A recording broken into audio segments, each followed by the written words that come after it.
we've of course been talking about education so far, but just in terms of representation and what that really means, does that really translate to women's empowerment? I would like Ms. Vani to say what she would like about this right now. Well, I think I'm definitely going to address the issue as I speak, because women inclusion, when we talk about inclusiveness and including women, per se in society and nation building, education is a very intrinsic part of it. And what I wanted Dr. Tharoor, who I do speak to, even otherwise, because I think he's one of the most approachable, ministers of the government, also a personal friend, is that nothing is being done as far as women's education in the country is concerned. And it's not a gender equal or an unequal situation. When I say women's education, the necessity level of leveraging the position of creating empowerment for women in the country is very important. And it's not just in terms of creating leadership for them. Either we do capacity building work which only leads to leadership, Fatima, or it just gets contained at the primary school level where girl child education is at the focus, also given the robust federal democracy that we are. But there's a huge wide gaping hole in the middle, and that really needs to be addressed, and I think that itself will create more inclusiveness in women's education per se. Again, I am underlining not just colleges, which are women colleges, not just universities. The fact that it has to be a cohesive, convergent approach to looking at education and how involving women in them is very much a part of it. Another big statistic which Dr. Tharoor was talking about, if 60% of India is under 40 between this year and the next, 50% of that is women.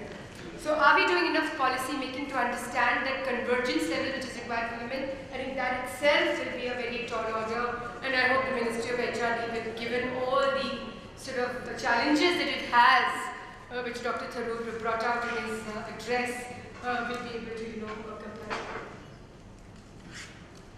Okay, so that basically is bringing out that question of whether political representation, how far can it really go in terms of bringing out those concerns that those constituents have. You've of course done a lot of work on the ground as well. So just tell us, some of the observations you've had. You've talked about how you've seen leadership really come through within rural settings as well. How does someone like you see education being a transformer versus this kind of social and cultural norms that you perhaps see changing on the ground and bringing out the leadership of women? I'll start with the Urdu couplet. I read this long ago, and it sounds very provocative, but it really encapsulates how we have hidden our magnificent, women, all over the country. It goes like, "Kab tak chupegi keri patton ki aad mein." Keri is the little green mango that you and I eat chutneys of, and of course all the women who like pickles here, those little lovely sour pickles are made out of it. कब तक छुपेगी carry पत्तों की आड़ में, एक दिन तो जा बिकेगी वो सरेआ बाजार में. And the bazaar word here is not really the marketplace. I think the biggest challenge that we face as far as women and the leadership today is concerned is the fact that we have not been able to get inclusive as far as leadership for women is concerned. And narrate a little story in Bihar. During one of the panchayat elections, I was actually going and conversing, for the party. And we were in an alliance with the JDU at that time, which we are not right now. And this was probably the remotest district of an interior town in Bihar called the Dadar Kolua. Why I never forget the village is because this fantastic sarpanch of the village sitting there, Amita Devi, was one person who is just stuck in my memory forever, and this happened a couple of years ago. The story of Amita Devi is actually the story of what leadership, inclusiveness, creating women, creating a situation for women and mainstreaming them is. Amita Devi 6 months ago was a woman who was in a veil and had probably not met more than 4 men in her life and had to be chaperoned outside her village hut to even go to the bazaar or the hart, which used to happen every Thursday in the village. And here, as people were getting together under a people tree for this address of Amita Devi, the woman Sarpanch, who was fighting an election for the second time, she was addressing a rally of 1,500 people, both men and women. And I think that was where I saw change happen. And I have to grant it to the 90s where We took a policy decision, it was provocative, it was controversial, to give 33% reservation to women in the village sector panchayat units of the country. It was provocative because all kinds of questions were raised. Tripathi was a term which was coined, that the sons and the husbands and the nephews and so on and so forth of these women sarpanchs, if elected, will be the ones who will be ruling on their behalf. But to our surprise and to our grand surprise, a study happened 15 years henceforth. Each time a woman became a village head of a panchayat somewhere in Bihar or in UP or in Madhya Pradesh or down south, she was not once, not twice, but thrice assured of becoming a sarpanch again. And that was the change where a popularly elected village representative who was a woman, minus the gender, was elected again and again and again by the community, by the village, by the sarpanch or the panchayat of that village. Why this is a change making, or why this becomes for me a metaphor for change in women leadership, is because quotas and reservation is a question which has been constantly debated. But I must sort of do a comparative paradigm as to what reservation in a country like Pakistan means and what reservation in India means. Pakistan, there are women reserved seats in the parliament, in the speaker, in the assemblies, where speaker of the assemblies are women, but they are nominated seats. In India, each time a seat is reserved for a woman, it becomes very challenging because she is contesting elections and not getting nominated. And if I were to tomorrow contest a seat where it's a reserved seat for a woman, it would be that I would be faced with 6, 7, 8, 10 women candidates from other political parties, and gender will no more remain an issue. So Fatima, to begin with, we have to shed off this baggage of gender equity, inequity, equality, inequality in our own heads. And when I say in our own heads, sitting in Delhi, Mumbai, Chennai, Hyderabad, we think this is what women should do. We are nobody to address it. Why? Because change is happening outside the big urban cities of the country. Change is happening in small villages. Women being intrinsic community leaders, being natural, supporters of the community they belong to. They know whose child is not going to school. And Dr. Tharoor was talking about education. They know which village elder is sick. They intrinsically know that where, if the hospital is not functioning, a small distance. And again, coming to Amita Devi, today, 15 years later, I met Amita Devi again, a couple of months ago. And what does she talk about today? She talks about land acquisition. Right. She talks about agrarian economics in her own. She talks about feeding and looking at the unlanded poor, that is the patta system, which is such a huge. And 15 years later, she has just blossomed into this beautiful leader who never went to a training school, never went to a leadership institute. Everything that she learned was from the brass tacks and the grassroots of the country. Right. And the community itself became I understand that women have a tendency to really be nurturing. They understand leadership. They understand what's happening on a grassroots level. But this argument which you're making about equity and gender, I don't think it can be largely ignored as well. I understand on one hand about empowerment, and understanding that perhaps we should look at equity in a different position altogether. But I just want to turn to the person who's sitting next to me, Naveen Jindal. On one hand, I understand that you've tried to do a lot of work, social work in terms of women's empowerment, but unfortunately when we talk about, for example, Haryana, we cannot ignore the sort of incredible discrimination we've seen for women, how there continues to be a very large-scale amount of sexual violence against women. So I'm talking about, on one hand, you've got politicians talking about change and what's happening on the grassroots level, but on the other hand, there are women, for example, and they're just one example, who have to deal with a lot of social resistance, a lot of social violence as well, and perhaps even just a feeling as to how much they can participate in the social process. So what do you have to say about that? Because on one hand you can mobilize women, but really at the end of the day, is life really getting better for them? Okay, Fatima, speaking for Haryana, I would say that obviously these kind of incidents against women happen all over the country. It's very unfortunate. Yeah, it's very unfortunate. It happens. But that's a fact of life. These things happen. So, but Haryana, I would say, women are not, women are sufficiently empowered in Haryana. All these schemes about in Haryana, at the panchayat level, there is 50% reservation for women. Not only at the village level, but the block level, and even in district level, that is Jila Parishad. But these issues, like a lot of places, she said Panchpati. So a lot of time I actually refer to them as Sarpanchpati, because after reservation, the guy could, so he gets his wife to contest, and a lot of times I make sure, and I didn't know this, I learned this from Mr. Manishankar Iyer, because he used to take a lot of interest, and any village that he would go to, so once I traveled with him in Mewat region, so he would ensure that he calls the actual Sarpanch, because sometimes people will say कि सरपंच आप हो, हाँ जी सरपंच मैं हूँ, तो फिर आप हो कि आपकी वाइफ है, बोले जी वाइफ कहाँ है, बोले जी वो घर पे है, क्यों घर पे है, बोले तबीयत ठीक नहीं है. So now everywhere we go, we try to ensure, even in meetings which the administration would call, sometimes just men used to go. So we make an effort. So it takes time to make an effort. So obviously slowly these things are happening. And as far as, but it has to start from early age, and that starts with education. So for educating, firstly that there should be no female feticide. We have various schemes. We have a Ladli scheme where we give a lot of money. We also, in Haryana, we are also giving a lot of scholarships to the girl child, especially to the girl child. So the people are encouraged to send the girls to school.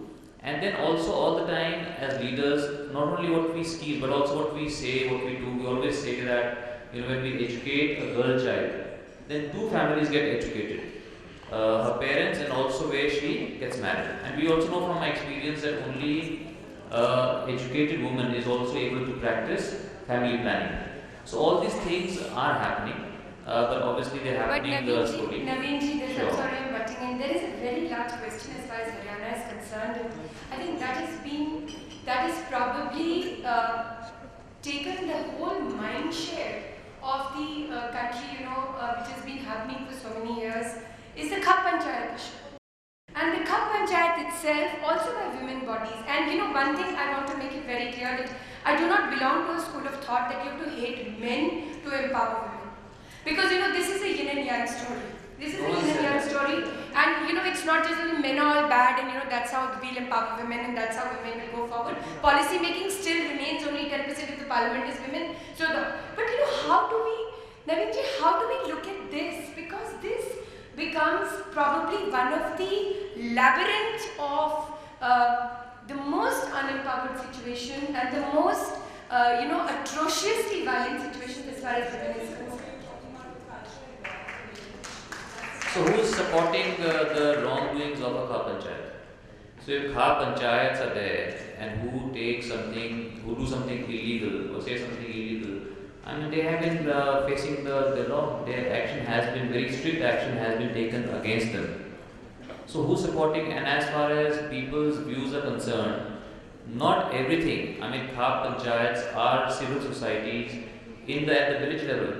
So they do good things also, they do wrong things also. When they do wrong things or when they have taken action or when they have done something wrong, they have faced abuse, they have faced, they've been acted. Looking at the Constitution of India with a rule of law, with a Constitution that gives, equality of status and it's gender equal, it gives you that kind of, resolve that anybody who is violated against whether a man or a woman will be treated equally in the eyes of the law. Of course. Then to have something like a vigilante justice, or then to have a situation where a whole panchayat gets together and actually is doing a ruling against whether it's the same Gotra marriages, whether it is women the way they have to dress, how many times they are allowed or not allowed to get outside the house, and also education, whether they can educate themselves. I think these are very deeply disturbing questions.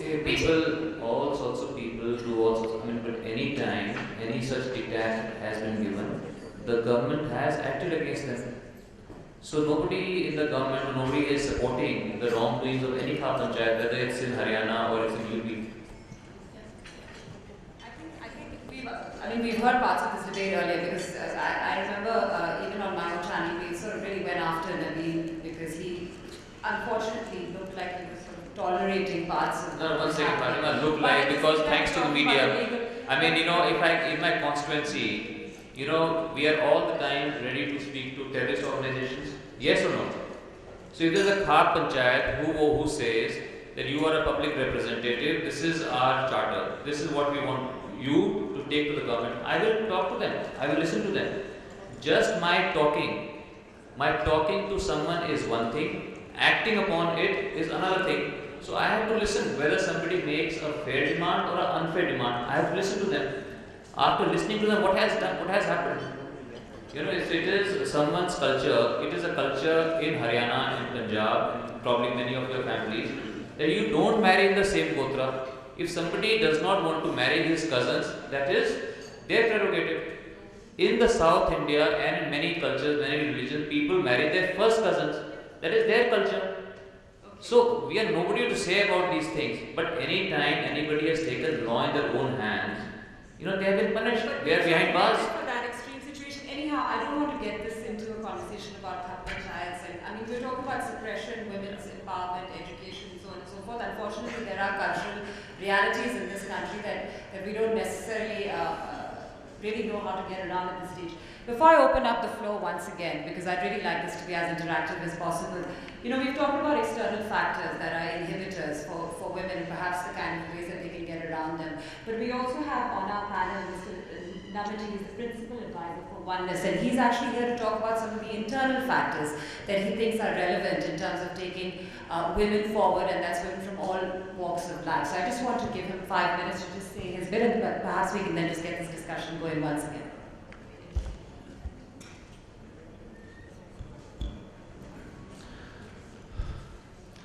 Well, I have been listening to the whole conversation, and we have been discussing a lot about how we can empower women or whatever way we want to administer. But then I also want to give another angle to the whole thing, that is the internal world, as Fatima ji mentioned just now. Now, a person has to be empowered within, then automatically everything else happens outside. Because, for example, if you take any institution, for example, Mrs. Gautam, she mentioned about a school which she has started. Definitely it started with a vision. So the vision is very important, and more than the vision is the intent.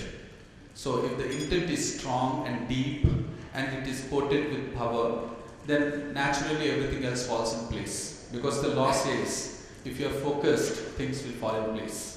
You don't have to do anything much, things will happen. Because the external world is a reflection of the internal world. If you are very strong within, then you will get the right kind of people, you will get the right kind of laws, the right kind of ideas. For example, this country got independence because of Sri Mahatma Gandhi. Now, Mahatma Gandhi was very, very clear. All the great visionaries, they don't see that it's not going to happen. They already see that it's already over. So that's the spirit which I think every woman has to have. I don't want to restrict only to women, but also to every human. Because every human has that power. Unfortunately, we are not able to focus, or we are not able to address that particular power which we already have.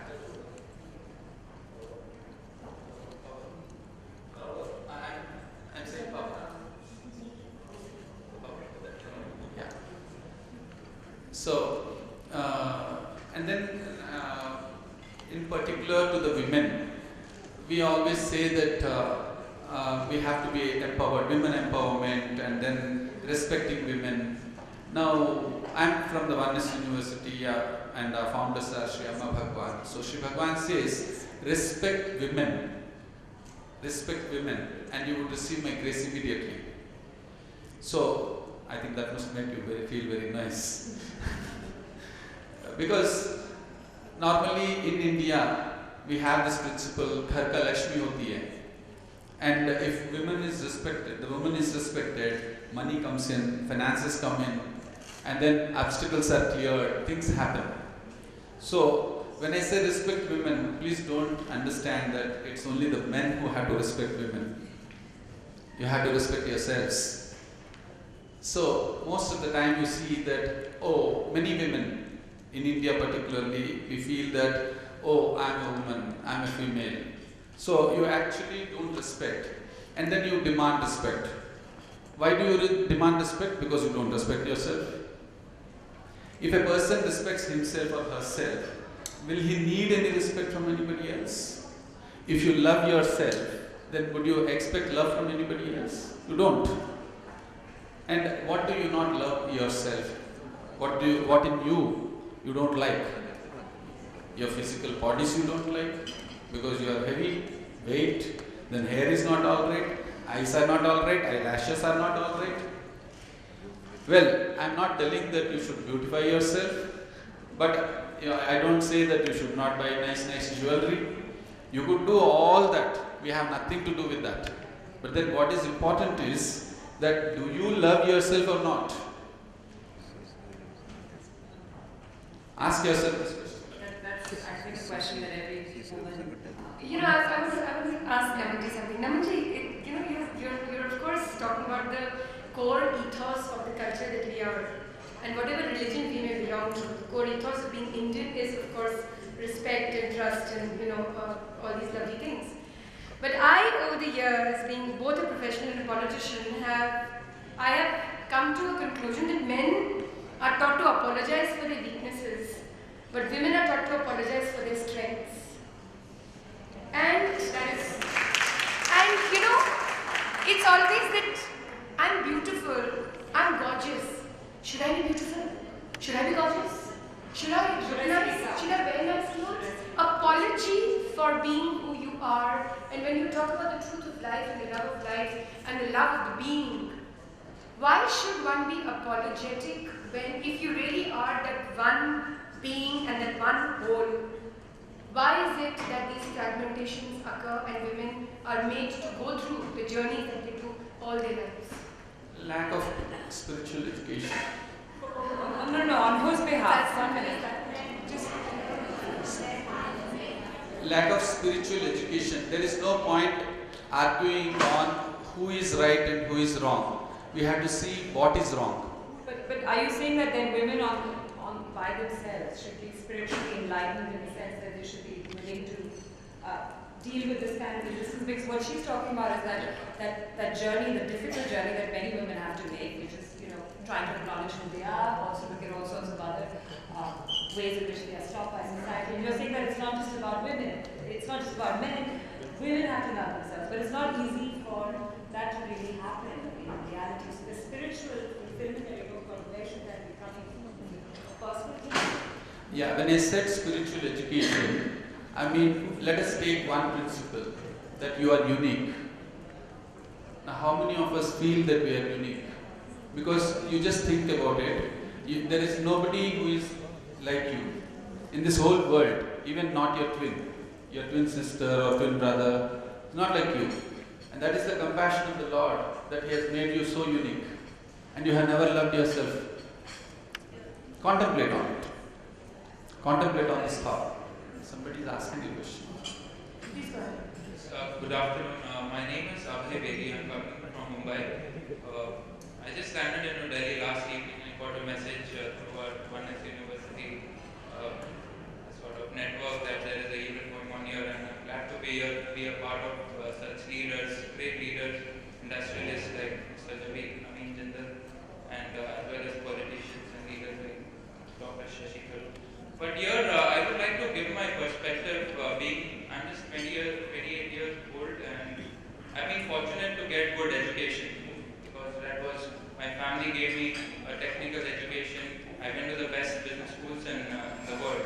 But again, coming back to one thing which we learned from Oneness University is, and I didn't get that in any of the schools, is to see ourselves, and that itself, by seeing ourselves, liberates us from most of our problems which we face in everyday world. And Shri Amma Bhagavan helps us seeing ourselves. And that has solved my problem. I'm sure any women or men can also get out and get liberated from that, and maybe some of their mental blocks gets released and they get liberated from the current issues. And again, coming back to the point, it's your inner world which reflects outside. So I just thought I should put a point here. Thanks for that. In fact, we've of course now managed to talk about the spirit and the political as well. So I think that really throws the floor open in terms of any questions anybody would have, any points you want to raise, because we seem to have panelists that are very diversified over here. Anything that you would like to bring up when we're talking about empowerment and women as well? Please go ahead. Hi. Yes.